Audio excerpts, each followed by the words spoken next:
Pagkatapos ng kainin ng mangkok ng noodles na may pagmamahal, siguradong si Mama ay magbago ng isip. Chimushwe, 10 taon na wala kang pakialam sa kumpanya, walang malasakit sa pamilya.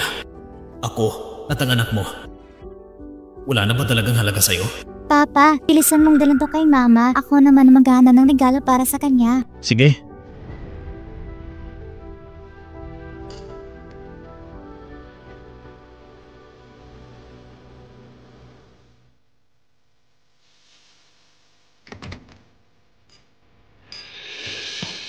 Mahal, mag-iingat ka sa kalusugan mo. Kailangan mo rin mo pahinga. Lumayas ka! Ayaw kong makita ni Kuya Shufan. Chimushwe, pwede bang huwag kang magpakabata? Gusto mo ba talagang alagaan siya habang buhay? Yan, huwag kang magalit. Kasalanan ko lahat ng ito. Naapektuhan ko ang relasyon niyong mag-asawa. Kung ganon, aalis na lang siguro ako.